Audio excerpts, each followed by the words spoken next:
미가 6장 1에서 16절 말씀입니다. 6장. 너희는 여호와의 말씀을 들을지어다. 너는 일어나서 산을 향하여 변론하여 작은 산들이 내 목소리를 듣게 하라. 하셨나니 너희 산들과 땅의 견고한 지대들아, 너희는 여호와의 변론을 들으라. 여호와께서 자기 백성과 변론하시며 이스라엘과 변론하실 것이라. 이루시기를, 내 백성아, 내가 무엇을 내게 행하였으며 무슨 일로 너를 괴롭게 하였느냐. 너는 내게 증언하라. 내가 너를 애굽 땅에서 인도해내어 종노릇하는 집에서 속량하였고 모세와 아론과 미리암을 내 앞에 보냈느니라. 내 백성아, 너는 모압 왕 발락이 꾀한 것과 부올의 아들 발람이 그에게 대답한 것을 기억하며 시딤에서부터 길갈까지의 일을 기억하라. 그리하면 나 여호와가 공의롭게 행한 일을 알리라. 하실 것이니라. 사랑하는 형제 여러분, 2월 4일 토요일 새벽 목상에 오신 것을 환영합니다. 총 3편의 설교로 구성된 미가에서 6, 7장이 마지막 세 번째 설교입니다. 이번 설교의 특징은 고소문과도 같아요. 그래서 재판의 구성 요소들을 가지고 있는데요. 먼저는 들을지어다로 설교를 시작하는데 산들과 땅을 증인으로 호출하고 있어요. 이스라엘은 피고이고요. 산들과 땅은 증인들이고 하나님은 원고가 되시는 것입니다. 산들과 땅을 증인으로 호출하는 이유는 산과 땅은 장구한 세월 동안 거기 그대로 견고하게 있어서 이스라엘의 범죄가 어떠한지 하나님의 인내와 긍휼이 어떠신지를 다 지켜보았기 때문입니다. 1, 2절. 너희는 여호와의 말씀을 들을지어다. 너는 일어나서 산을 향하여 변론하여 작은 산들이 내 목소리를 듣게 하라 하셨나니 너희 산들과 땅의 견고한 지대들아, 너희는 여호와의 변론을 들으라. 여호와께서 자기 백성과 변론하시며 이스라엘과 변론하실 것이라. 변론을 위한 하나님의 증인 요청이신데요. 땅을 증인으로 지정해둔 일이 출애굽 시대 때 있었습니다. 모세가 그랬죠. 신명기 32장 1절에 하늘이여 귀를 기울이라, 내가 말하리라, 땅은 내 입의 말을 들을지어다. 이렇게 하늘과 땅을 증인으로 불렀습니다. 신명기 33장 2, 3절에서도 그가 일렀으되 여호와께서 시내산에서 오시고 세일산에서 일어나시고 바란산에서 비추시고 1만 성도 가운데에 강림하셨고 그의 오른손에는 그들을 위해 번쩍이는 불이 있도다.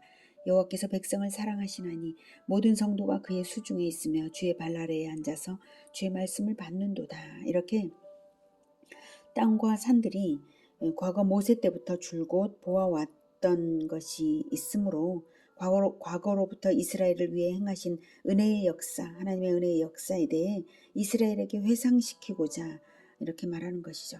3절부터는 하나님의 의로움을 변론합니다. 이르시기를, 내 백성아, 내가 무엇을 내게 행하였으며 무슨 일로 너를 괴롭게 하였느냐. 너는 내게 증언하라. 먼저 하나님께서는 하나님의 계약 위반 여부가 뭐냐고 하십니다. 즉 하나님께서는 언약하신 모든 것을 행하심으로써 계약을 성실히 수행하셨다 이거죠. 그런데 이스라엘은 그러지 않았다. 이것을 말씀하시는 거죠. 이스라엘은 계약을 위반했고 백성들이 너무 지나치게 왜 이러냐, 자기들한테 왜 이렇게 벌을 주시냐 이렇게 항변하고자 해도 결국 자기들의 죄만 부각시킬 것입니다. 4절. 내가 너를 애굽 땅에서 인도해내어 종노릇하는 집에서 속량하였고 모세와 아론과 미리암을 내 앞에 보냈느니라. 출애굽 사건을 회상하게 하고 있죠. 그것은 이스라엘과의 언약 관계를 다시금 재확인하는 것입니다. 출애굽하여서 시내산 언약을 맺은 것은 이스라엘이 국가로서 성립된 근원적 사건이고요. 이스라엘을 향한 하나님의 크신 사랑과 크신 능력을 보여주는 대표적인 사건입니다.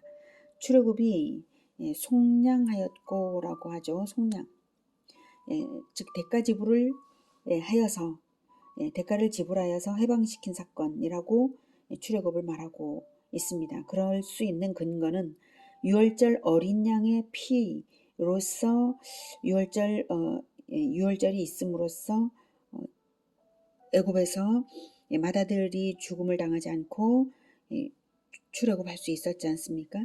그래서 유월절 어린 양의 피로 예표된 것, 즉 그리스도의 피죠. 그리스도의 피가 지불되기 때문입니다. 속량이라는 단어는 대가지불을 전제로 한 해방임을 분명히 보여줍니다. 그러므로 이스라엘이 출애굽을 했다는 것은 그리스도의 죽음을 확정지은 것이나 다름없고요. 그리스도의 대리자들로서 왕, 제사장, 선지자라고 할 수 있는 모세, 아론, 미리암을 세우셨습니다. 그런 일을 기억하면 하나님 앞에 아무 말도 할 수 없는 이스라엘입니다. 할 말이 없죠. 그 은혜에 감격할 수밖에 없는데요. 이스라엘은 다 잊어버리고 원수처럼 살고 있으니 하나님께서 말해봐라. 어디 한번 너의 정당성이 있나, 나의 부당함이 있나 말해봐라 하시는 것입니다. 5절. 내 백성아, 너는 모압 왕 발락이 꾀한 것과 보레 아들 발람이 그에게 대답한 것을 기억하며 시딤에서부터 길갈까지의 일을 기억하라. 그리하면 나 여호와가 공의롭게 행한 일을 알리라 하실 것이니라. 모압 왕 발락은 거짓 선지자인 보레 아들 발람을 불러서 이스라엘을 저주하려 했었죠. 하나님께서는 발람에게 역사하셔요. 거짓 선지자에게 역사하셔서 오히려 이스라엘을 축복하게 하신 일이 있습니다. 악한 자 발락조차도 이스라엘의 복의 근원이 여호와 하나님이신 것을 알기 때문에 발람의 저주를 필요로 했던 것인데 정작 이스라엘은 자기를 보호하시고 복 주시는 여호와를 몰라보니 어이가 없는 일입니다. 발람의 대답도 이스라엘에 대한 여호와의 은혜를 확인시켜 주는 그러한 대답이었습니다. 민수기 23장 8절에 하나님이 저주하지 않으신 자를 내가 어찌 저주하며 여호와께서 꾸짖지 아니하신 자를 내가 어찌 꾸짖으랴 이렇게 말했고요. 민수기 23장 23절에는 야곱을 해할 점술이 없고 이스라엘을 해할 복술이 없도다. 이때에 야곱과 이스라엘에 대하여 논할진대 하나님께서 행하신 일이 어찌 그리 크냐 하리로다 이렇게 했어요. 그런데 정작 이스라엘은 그런 하나님을 버렸다는 사실입니다. 시딤에서부터 길갈까지의 일을 기억하라. 시딤은 여호수아 때 이스라엘이 가나안 입성을 앞두고 진을 쳤던 곳이고요. 길갈은 요단강을 건너 진을 친 곳입니다. 시딤에서는 모압과 미디안의 여인들과 음행을 하며 우상을 숭배한 일이 있었죠. 그 일 때문에 하나님의 징벌로 연병이 돌아서 하루 만에 24,000명이 죽음을 당했던 일이 있었습니다. 그렇게 하나님을 배역한 이스라엘이었지만 요단강 물을 끊어놓으시는 기적을 베푸셔서 건너게 하시고 길갈에서는 할례를 행하게 하실 때에 전투를 할 수 없는 며칠간이 있는데 그 며칠간에 가나안이 공격하지 못하게 보호하신 것을 생각하면 하나님이 얼마나 은혜로서 보호하셨는지 알 수 있고요. 이스라엘은 얼마나 자격 없는 자인지를 알 수가 있습니다. 이렇게 하나님이 하시는 것은 그리스도의 피로써 언약 맺은 선민이기 때문입니다. 하나님 자신이 선민 이스라엘과 맺으신 언약에 있어서 한치의 어긋남도 없이 하나님으로서 마땅히 해야 할 일을 다 행하셨기 때문에 이스라엘이 항변할 수도 없고 배반할 이유도 있을 수 없었습니다. 증인으로 요청된 산이 그 역사를 증거합니다. 따라서 하나님이 어떤 형벌을 내리실지라도 결코 불의하지 않으시다는 전제를 깔고 계신 것입니다. 어떤 형벌을 내리실지라도 불의한 이스라엘에게 합당한 것입니다. 그러면 이제 이스라엘은 어떻게 해야 할까요? 하나님께 대단한 뇌물을 드려야 할까요? 아니면 하나님이 원하시는 변화를 보여드려야 할까요?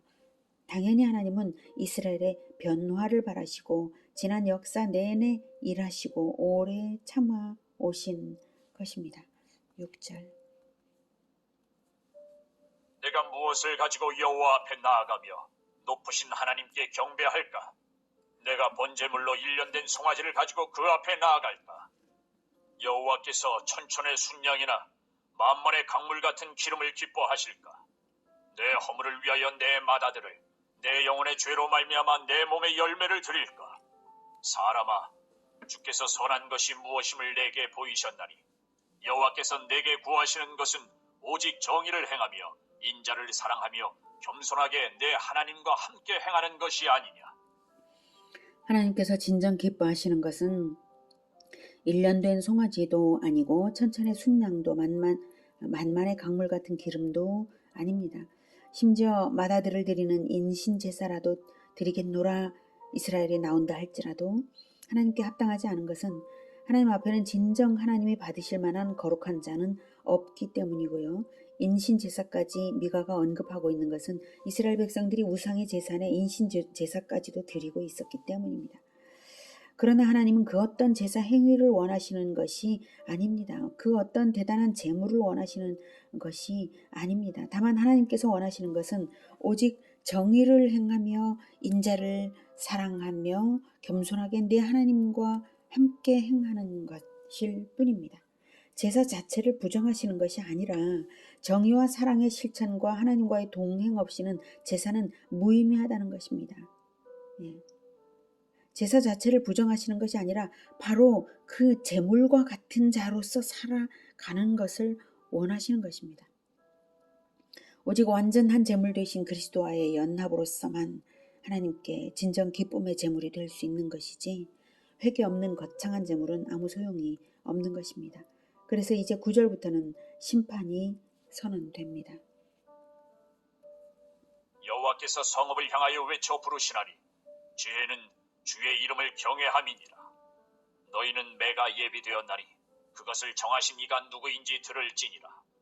악인의 집에 아직도 불의한 재물이 있느냐? 축소시킨 가증한 에바가 있느냐? 내가 만일 부정한 저울을 썼거나 주머니에 거짓 저울추를 두었으면 깨끗하겠느냐? 그 부자들은 강포가 가득하였고 그 주민들은 거짓을 말하니 그 혀가 입에서 거짓되도다. 그러므로 나도 너를 쳐서 병들게 하였으며 내 죄로 말미암아 너를 황폐하게 하였나니 내가 먹어도 배부르지 못하고 항상 속이 빌 것이며 내가 감추어도 보존되지 못하겠고 보존된 것은 내가 칼에 붙일 것이며 내가 씨를 뿌려도 추수하지 못할 것이며 감람 열매를 밟아도 기름을 내 몸에 바르지 못할 것이며 포도를 밟아도 술을 마시지 못하리라. 너희가 오므리의 율례와 아합 집의 모든 예법을 지키고 그들의 전통을 따르니 내가 너희를 황폐하게 하며 그의 주민을 사람의 조속거리로 만들리라. 너희가 내 백성의 수욕을 담당하리라. 언약의 두 당사자 중 하나님은 불의하지 않으신 반면 이스라엘은 온갖 불의를 행했습니다. 그러므로 이제 언약을 깨뜨리고 악행을 한 결과 행한 대로 갚으시는 징계가 있을 뿐입니다. 이것이 진리입니다. 언약 안에 있다면 행한 악에 대하여 그리스도의 피가 덮어주지만 언약 밖에 있다면 자기가 행한 대로 자기가 당해야 하는 것입니다. 그러니 지혜는 주의 이름을 경외함입니다. 네. 지혜는 주의 이름을 경외함입니다. 내가 주의 이름을 경외할 때 나의 행위가 주의 이름을 경외하는 자의 행위가 될 때 나는 언약 안에 있음이 증명되는 것입니다. 하나님이 우리를 구원하신 것은 바로 하나님의 이름이 우리의 행실로서 증거되기를 원하셔서 구원하신 것입니다. 하나님의 이름이 우리의 행실로서 어떻게 증거됩니까? 바로 예수 그리스도와 연합될 때 예수 그리스도의 행실이 나타나도록 그분과 연합될 때 그때 하나님의 이름이 경외를 받는 것입니다. 만약 우리의 삶에 병들거나 황폐해지거나 보존되지 못하거나 재물을 잃는 일이 있다면 우리가 주의 이름을 경외하지 못하고 주의 이름을 욕되게 하고 있지 않은지 살펴야 할 일입니다. 하나님은 이유 없는 징계를 주시는 분이 아니시기 때문입니다. 오직 주의 이름을 경외하여서 주의 이름이 새겨진 자들로 살아가는 우리 모두가 되기를 기원합니다. 기도하겠습니다. 하나님, 우리가 예수 그리스도의 피로 덮인 바 되어서 보호받고 있사온데 주의 이름을 온전히 경외하는 그런 행실이 온전치 못했던 것을 용서해 주시옵소서. 우리를 그리스도의 보혈로 속량하여 주신 것을 감사드립니다. 진정 그리스도의 보혈로 속량되었으므로 그리스도의 피로 우리를 사셨습니다. 그러니 우리가 제물된 자로서 살아갈 수 있도록 진정 우리 주 예수 그리스도와 연합되어서 예수님을 닮은 행실이 우리에게서 나타나 공의와 인자로서 행할 수 있게 늘 도와 주시옵소서. 예수님의 이름으로 기도드립니다. 아멘. 이어지는 시간은 개인 기도 시간입니다.